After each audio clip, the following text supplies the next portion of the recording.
While Ryan Howard's dominance of baseball was somewhat shorter than others that played the sport, there is no doubt he made an impact on the sport. And there is also no doubt he has made his millions to have some fun and also have a positive impact on the world around him. Today you are going to learn about his achievements, his impact on the game, and how he has impacted the world since he left it. So let's start from the beginning. Childhood. Ryan Howard grew up in St. Louis, Missouri, and went to West Lafayette High School. While he wasn't immediately a star, he gradually progressed through high school, some of which came through the help of his father, who created a batting cage in their basement. He told Joseph Santoliquito of MaxPreps.com, a website which highlights star high school players. While Howard wasn't drafted or buzzing with college letters, he still managed to get a scholarship for a local school, Missouri State, then eventually transferred to Southwest Missouri State, and made opposing coaches regret not drafting him by lighting up the college scene by hitting .335 with 50 home runs and 183 runs batted in 172 games. He also was the 1999 Missouri Valley Conference Freshman of the Year and eventually had his number retired on December 18, 2010 by Missouri State.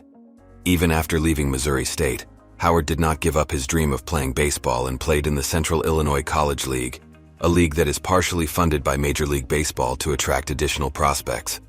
Howard finally accomplished his dream of making it to the show in 2001 when he got drafted by the Philadelphia Phillies in the 5th round of the 2001 draft. After a couple of years, Howard started to crush the minor leagues by winning awards in the Florida State and Eastern Leagues.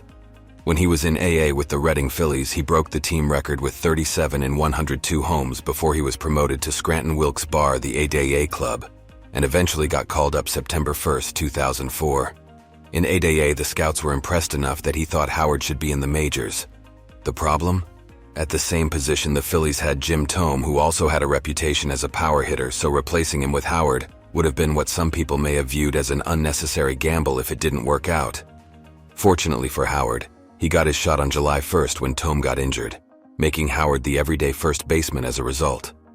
In 2006, the Phillies traded Thome to the Chicago White Sox Gio Gonzalez, Daniel Hagewood, and Aaron Rowand. Once the Phillies got rid of Thome, it was clearly Howard's time to shine, and he did so in abundance, winning the 2006 National League Most Valuable Player, the Home Run Derby, with 23 dingers, and hit one of the longest, if not longest, home run of the year, with a homer that traveled 496 feet off Sergio Miter of the Florida Marlins. In addition to winning MVP, he also the Sporting News Player of the Year, the Hank Aaron Award, which is the award given to the top hitter in each league, and the Silver Slugger Award. Howard is one of 4 players to win Rookie of the Year and MVP back-to-back, along with the Red Sox Dustin Pedroia, the Orioles Cal Ripken, and the Cubs Chris Bryant, proving that Philadelphia made the correct move. What stats did he do to deserve all of those accomplishments? He hit .313, 58 home runs, and 149 runs batted in, earning him a contract following the season of $900,000. While that may not sound like a big contract by Major League Baseball standards, he wasn't eligible for arbitration, which is still the highest contract ever given to a player who wasn't eligible for arbitration. Patience and continued success paid off for Howard, as the next season he became the fastest player in history to reach 100 homers in only 325 games, breaking Ralph Kiner's record of 385. A few years later, Howard also became the fastest to knock 200 out of the park at 658 games, once again breaking Kiner's record of 706. In 2008, Howard made an arbitration case against the Phillies, one in which he won for $10 million, and it also helped him land the biggest 2 contracts of his career.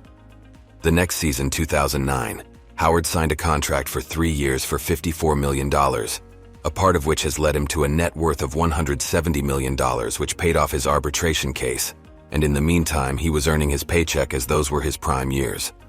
In 2008, while he only hit 251, he had 146 RBIs, which was a contributing factor to the Phillies eventually winning the World Series, beating the Milwaukee Brewers in 5 games.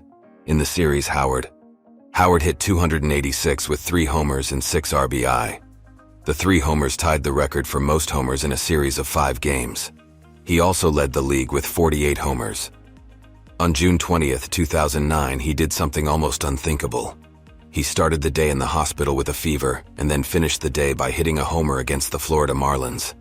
Toward the end of the season, Howard once again made history, this time joining Babe Ruth and Sammy Sosa to crank 45 homers and 135 RBI for 4 consecutive years, won another MVP and led the Phillies back to the World Series.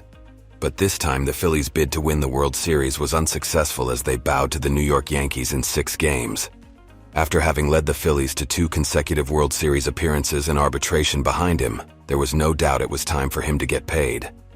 The Phillies did sing that tune at $125 million for 5 years.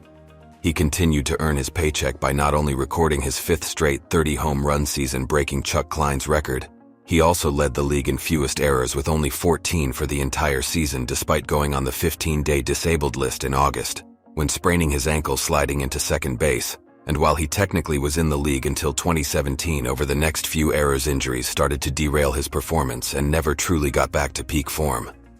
Dwight Howard clearly accomplished a lot on the field. All the money that he has made, which has given him a net worth of $120 million, has also afforded him the ability to own a lot of nice things and give back to the community, which is what we are going to talk about next.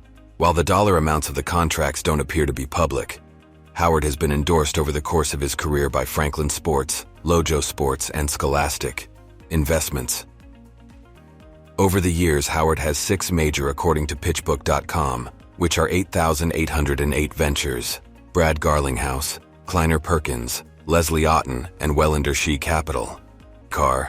Ryan Howard's big claim to fame when it comes to cars is he has been on the front page of a major car magazine called Celebrity Car Magazine, and for that shoot he chose to use his Escalade. Howard likes the Escalade because of the trunk space, and he also added some additional features to it such as 26-inch rims and matching side vents, according to the article linked above. To get it, he traded in his Yukon Denali, which had reached the 100,000-mile mark. If you think trading in a car after only 100,000 miles is insane, or the Escalade is a sick ride, that is nothing compared to his mansion and condo, which are up for sale, and we will get to next. Homes. Howard has owned some huge homes in his career. In a matter of fact, the biggest one he has owned is now a scene for the Netflix series, Selling Tampa, and has a theater room. The actual screen in the theater room is actually built into the wall, so when you watch TV there, it is literally like you are watching TV at a movie theater. The 40,000-square-foot mansion also has a wine cellar, 2-story library, and a bowling alley, overlooks water, and also has a lazy river.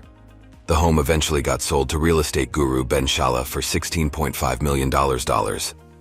Here are some pictures from the home, compliments of Fox 13 News in Tampa. Like, comment, and subscribe if you'd like to see more homes like this. Howard's home, which he is currently trying to sell, isn't quite as huge but is still 4,166-square-foot condo, which has a lot of the other amenities you would get from such a space, such as a gym, lap pool, sauna, and hot tub. The home itself is 4 bedrooms, 4 baths, floor-to-ceiling windows, a fireplace, temperature-controlled wind room, a chef's kitchen, and a smart house system.